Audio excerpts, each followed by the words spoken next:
If you are tracking the Asian markets this morning, or maybe just reading the headlines coming out of the Swiss Alps, you are seeing a very specific, a very coordinated narrative that is taking shape. That's right. The wires are all calling it the Davos thaw. The Davos thaw. The major indices are rallying on it. The euro has, for the moment, stabilized against the dollar.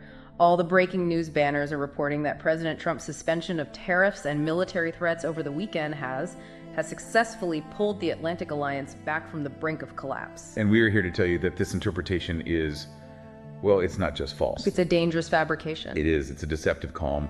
It is the silence you get inside a building that has already suffered a critical structural failure, but just hasn't physically toppled over yet. So the collapse has already happened. The collapse is done. This thaw is nothing more than a pause in the hostilities. It's a tactical delay while the combatants reload. So for this broadcast, we are stepping away from the standard news cycle. We are not treating this as just another political skirmish, nor are we viewing it through the typical lens of, standard diplomatic maneuvering. No, we have to treat this as what it is, an intelligence briefing, a briefing on a structural rupture in the global order. And to do that, we have a stack of sources here on the desk today. Confidential reports from the Danish Defense Intelligence Service, or DDS. We have economic impact analyses from the European Commission regarding their anti-coercion instrument. And critically, we have internal strategic papers from the Pentagon. Papers concerning the project that is at the heart of all this, the project known as the Golden Dome. The mission for this deep dive, then, is to look past the handshake at Davos. It's to understand the actual mechanics of the collapse. Because what we're witnessing, what you need to understand, is the end. The end of the post-war consensus that held the West together for 80 years. We are watching the pivot from a world ruled by treaties, by soft power, by digital finance. To a world ruled by what? Physical assets, brutal logistics, and raw coercion. And the headline, the one that you will not see on the front page today, but that is buried deep in the intelligence annexes we've reviewed, is this. As of yesterday afternoon, the Danish Defense Intelligence Service has officially updated its threat matrix. And who is on that list? They have listed the United States of America as a primary national security threat. Let that sink in. A founding member of NATO, a nation that has fought alongside the U.S. in every single major conflict since the Second World War, has now designated the leader of that very alliance as a direct threat to its national sovereignty. That is a first in history. There is no precedent for this. It is the death of the special relationship happening in real time. So let us begin the autopsy. To really understand why what looks like a real estate dispute over Greenland has escalated into the potential dissolution of the Western Alliance, we have to widen the aperture. We can't look at this in terms of days or weeks. It doesn't work. No, we need to look at it in decades. Our sources, again and again, they refer to a sociological and historical concept. It's known as the Cyklus 80 Tahun. The 80-year cycle. Yeah. This is the critical context. Without this, none of the individual moves make sense. Explain it. What is the 80-year cycle? Well, it's a theory that historians, sociologists, even military strategists have observed for a long time. It's a rhythmic pattern in, human governance and global order. Roughly every 8 decades, which, not coincidentally, corresponds to one long human lifespan, the global order collapses and then renews itself. And this isn't a coincidence. It's not a coincidence. It's a biological and sociological inevitability. It's tied to generational memory. So a generation that experiences a catastrophe builds a system to prevent it from happening again. Exactly. But after 80 years, that generation is gone. The direct, visceral memory of the catastrophe fades. It becomes a story in a history book. The institutions they built become hollow, bureaucratic. They lose their original purpose. They do. And then a new crisis hits, and the hollow structure just shatters. So let's trace that timeline back just to validate the theory. If we start now, in 2026, and look at the last Great Reset, we land in 1945. 1945, the end of the Second World War. The world, absolutely terrified by the prospect of total destruction, comes together to build a consensus. And from that consensus, we get the United Nations. We get the UN, we get NATO, we get the Bretton Woods financial system. The core premise of all of it was trust. It was the all-for-one principle.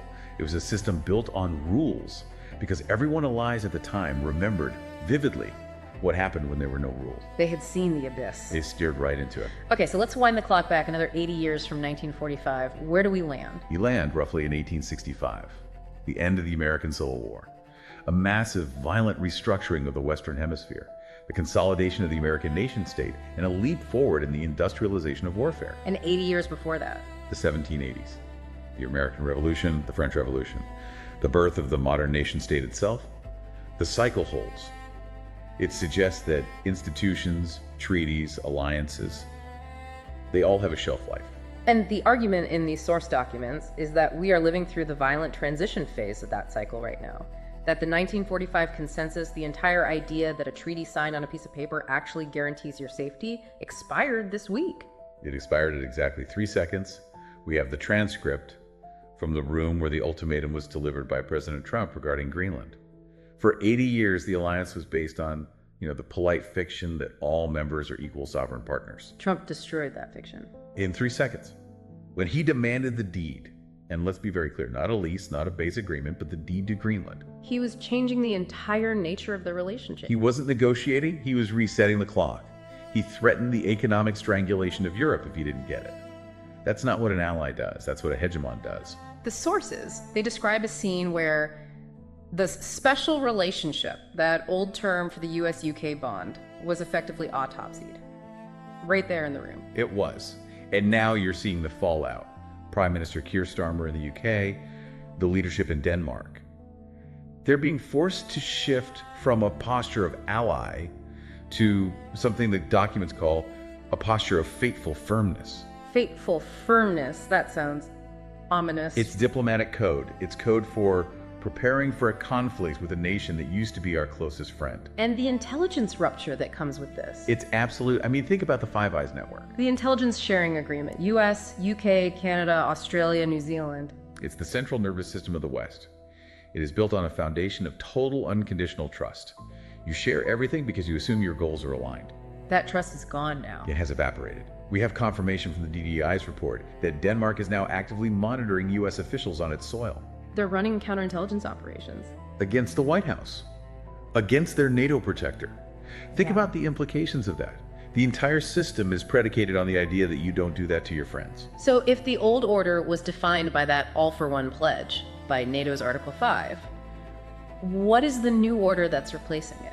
Well, we have some fascinating analysis here from a Professor Jiang who frames this using game theory. He describes the U.S. strategy not as a negotiation or even an invasion. But as what? As a preemptive strike. A preemptive strike usually implies missiles, military action. And that's the point. The definition is changing. And in this case, it's a preemptive strike on the future. The United States is moving to lock down the operating system of the next century, the key physical assets and logistical choke points, before China or Russia can dominate them. It's building an economic and geographic fortress. Precisely. And in this new model, the worldview has shifted. It's gone from a community of partners to, a landlord-tenant arrangement. Unpack that distinction for us, the tenant versus the ally. In the 1945 order, an ally is a partner. You have rights, you have a voice, your sovereignty is respected. In the Trumpian view of 2026, NATO allies are essentially tenants in a large building. And America is the landlord. America is the landlord. The landlord provides the roof. That's the nuclear umbrella, the naval security, the things smaller nations can't provide for themselves. The tenant pays rent in the form of defense spending and diplomatic support. But now the landlord wants to make some changes. The landlord has decided he needs to fundamentally renovate the building to survive the coming storm. He needs the basement. And the basement is Greenland. And if the tenant in the basement apartment says, no, you can't have it, the landlord doesn't sue. The landlord evicts. He doesn't recognize the tenant's right to refuse. He only recognizes his own need to survive. And the reason he needs that basement, that brings us to the core of this entire conflict. This isn't about presidential ego. It isn't about buying, quote, a big, beautiful island. No, not at all. It is about the Golden Dome. We need to explain this simply, because you're right. The media often treats this as some kind of vanity project. It is absolutely not. The Golden Dome is a proposed $175 billion missile defense fortress. $175 billion. And to understand why it has to be in Greenland, why there is no other option, you have to stop looking at a flat map on a wall. It will confuse you. You have to look at a globe, and you have to look at it from the top down. Exactly. Stare down at the North Pole. Now, imagine you are a military planner in Moscow or in Beijing, and your task is to strike the United States with the new generation of weapons hypersonic glide vehicles. Weapons that are too fast for traditional missile defense systems. Far too fast, and they maneuver. So what is the flight path? You don't fly them east or west over thousands of miles of ocean. That's a long way. You fly them north, over the pole. You fly them over the Arctic. The shortest, most direct line between Moscow and Washington, or Beijing and Washington, is right over the Greenlandic ice sheet. So Greenland isn't just an island, it's the gate. It is the keystone. It is the physical geographic gate to the North American continent. The analysis from the Pentagon, the documents we have, it's stark. They say the current technology gap is lethal. What does that mean, a technology gap? It means that Denmark, as the sovereign power of Greenland, simply cannot afford to build, staff, or power the density of sensors, interceptors, and energy infrastructure that you need to stop a swarm of hypersonic missiles in 2026. So President Trump's logic from a purely military survivalist perspective is, I cannot allow my country's survival to depend on the budget and political will of Copenhagen. He views it as a physics problem. It's not a political one. You don't ask for permission to survive. If that island is the only piece of land where you can build a shield to stop a nuclear impact on New York City or Chicago, then from his perspective, the United States must own it. Not rent it, not lease it. Own it. Because if you own it, you can harden it. You can spend the billions required without asking a parliament in Europe for approval every step of the way. But there's another layer to this. It's not just about defense. The sources keep referring to a metallic elixir. This isn't just about the shield, it's also about the battery. This is the economic driver, and it might be even more important than the military one in the long run. Under the ice of Greenland lies an estimated $2 trillion worth of rare earth minerals. A trillion. And specifically two that are absolutely critical: dysprosium and terbium. For the layperson listening, why do those two minerals matter so much? What are they? They are, simply put, the ingredients for a high-tech war machine. You cannot build the advanced guidance systems for hypersonic missiles without them. You can't build the powerful miniaturized magnets for advanced drones. You can't build the next generation of batteries for the electric grid that will power all of this. And where does the supply for these minerals come from right now? That's the strategic nightmare for the Pentagon: China. China controls the vast majority of the global process supply chain for these minerals. They mine some, but more importantly, they process almost all of it. So we have a situation where the US military is, in a very real way, dependent on its primary global rival for the essential components of its own advanced weapons. Exactly. The Golden Dome itself cannot be built without a secure supply of these minerals. President Trump's strategy is about achieving what he calls resource autonomy. He is looking at this 80-year cycle and concluding that the era of globalized, just-in-time supply chains is over. It was a luxury of peacetime. In this new era, if you want to be secure, you have to dig the materials out of your own ground, or ground you control. You have to own the mine. He wants to sever the strategic reliance on Chinese supply chains by seizing the single largest known deposit in the Western Hemisphere. It's that simple. Okay, so on one side, we have this powerful logic, the physics of war, the metallic elixir driving the United States. On the other side, you have the European response. And this is where the trade bazooka comes into play. The trade bazooka is the colloquial term that's caught on for the EU's anti-coercion instrument. Which sounds like a piece of bureaucratic word salad, but our sources are saying this is effectively an economic nuclear weapon. It was designed to be one, but it was designed as a theoretical ghost. It was created a few years ago to scare China or Russia. The message was, if you try to bully a small European state like Lithuania, you won't face Lithuania. You'll face the economic might of the entire European Union striking back at you. But it was never meant to be used against the United States. Never. The thought was absurd. The US was the security guarantor, not the coercer. Until now. Until now. The reports we have show that Emmanuel Macron of France has been the one to really mobilize this instrument. He's framing it as a calculated gamble. What's the gamble? Macron is arguing that the only thing left in the world that can check the raw power of the Oval Office is the combined economic weight of the European single market. That's 450 million consumers. So walk us through the mechanics of this conflict. How would this bazooka actually work in practice against the US? Well, it's a game of escalation. It starts with Trump's threat. He issued the ultimatum: a 25% tariff wall on all European goods if Denmark did not yield the territory. And that means German cars, French wine, Italian textiles. Everything. That tariff wall, if enacted, would cause an immediate and deep recession in Europe. No question. So that's the extortion. What is the EU's counter, the sovereignty defense? The anti-coercion instrument gives the European Commission the power to essentially lock the gates to the single market. They could immediately ban major American tech firms from operating in Europe. They could block American financial services from the continent. They could place crippling counter-sanctions on key U.S. exports. So it's mutually assured economic destruction. That's the gamble. Europe is saying, if you try to steal a piece of land from one of us, you will lose access to the market of all of us. Let's see who blinks first. Which brings us back to the Davos thaw. The headlines say peace was made this weekend, but our sources describe the frantic last-minute intervention of Mark Rutte, the NATO Secretary General. They're calling him the Trump whisperer. What actually happened in that room? It was a transaction. It was a desperate move to buy time. Rutte understands the president's psychology. He knows that Trump needs a win that looks and feels like ownership, even if the legal documents don't reflect it yet. So they constructed a face-saving deal, the Davos framework. That's what they're calling it. And the terms are, well, they're very revealing. What are they? President Trump agreed to suspend the tariffs and the overt military threats. For now. That's his concession. In exchange, he got two things. First, immediate rights to begin installing the advanced sensors for the Golden Dome. So construction begins. The preliminary work, yes. And second, he got something called a concept of a deal for the mineral rights. A concept of a deal? That sounds incredibly fragile. What does that even mean? It means nothing. It's a mirage of security. It was just enough for Trump to claim victory, but it's not a contract. It's not a treaty. It stopped the immediate trade war, but it left the alliance fundamentally scarred. So Rutte allowed Trump to feel like the landlord. Exactly. He let him feel like the landlord. You get to start building your fortress. But Denmark, for now, has managed to keep the deed to the property. But the problem is, everyone in that room knows this is temporary. Everyone knows. Trump has already signaled through back channels that if this concept doesn't turn into hard contracts very, very soon, the tariffs are coming back with a vengeance.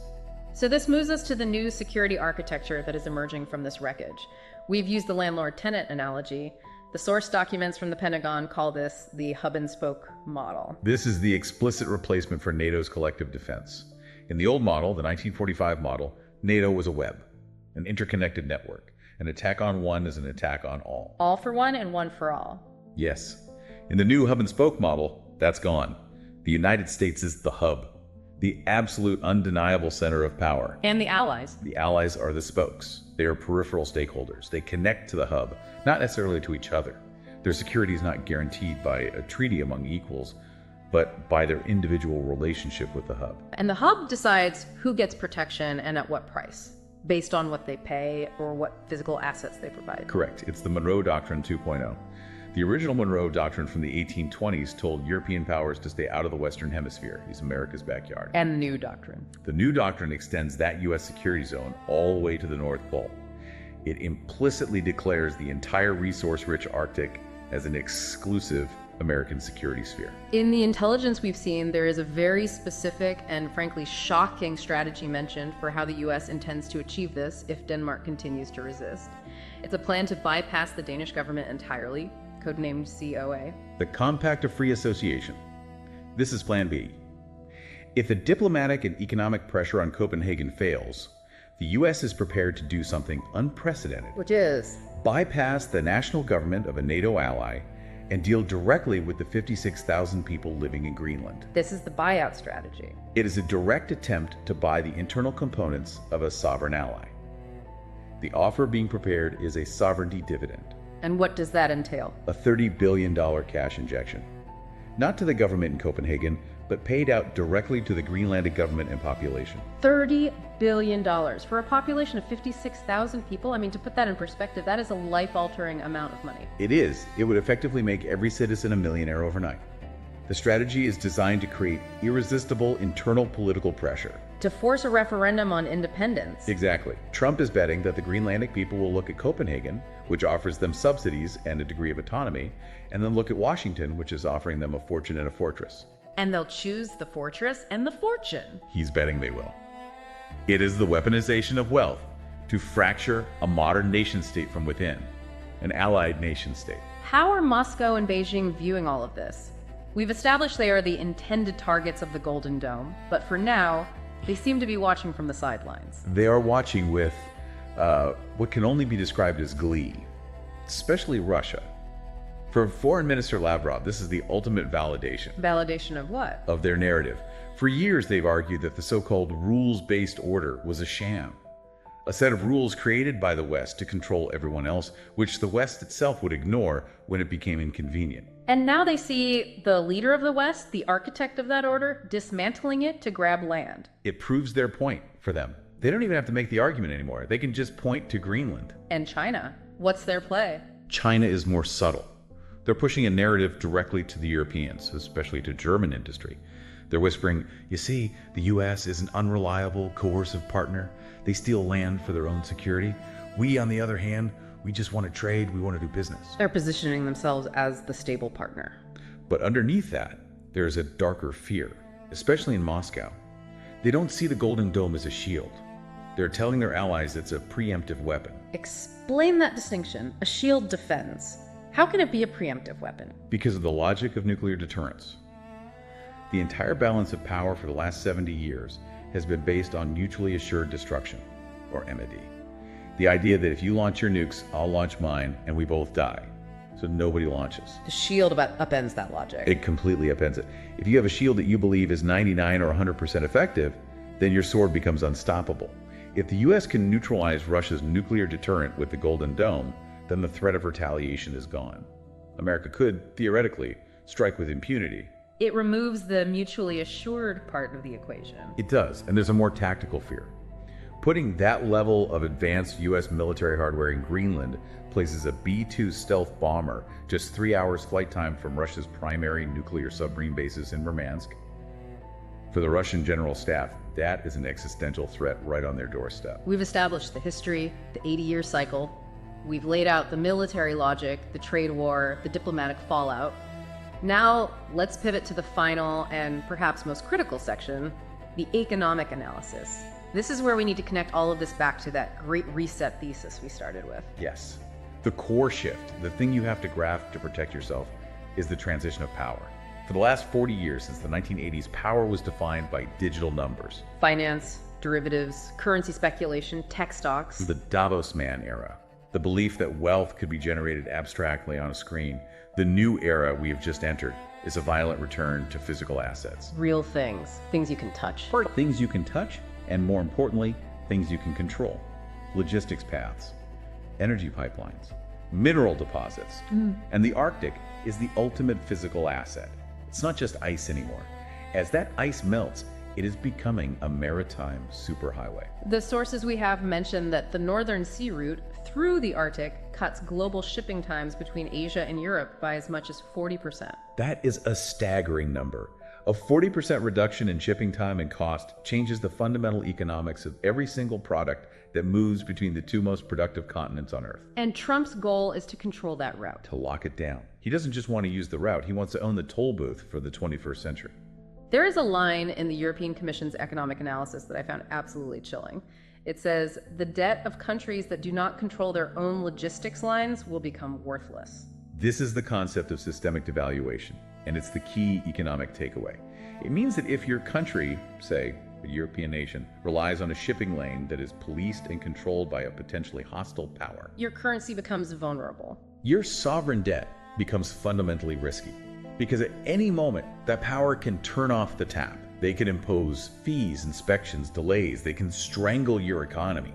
The US is moving to ensure the dollar remains backed, not just by the US Treasury, but by physical control of the world's most critical trade routes. So let's bring this home for the layman, the learner listening to this who might be prepping for a board meeting this week or just trying to protect their 401k.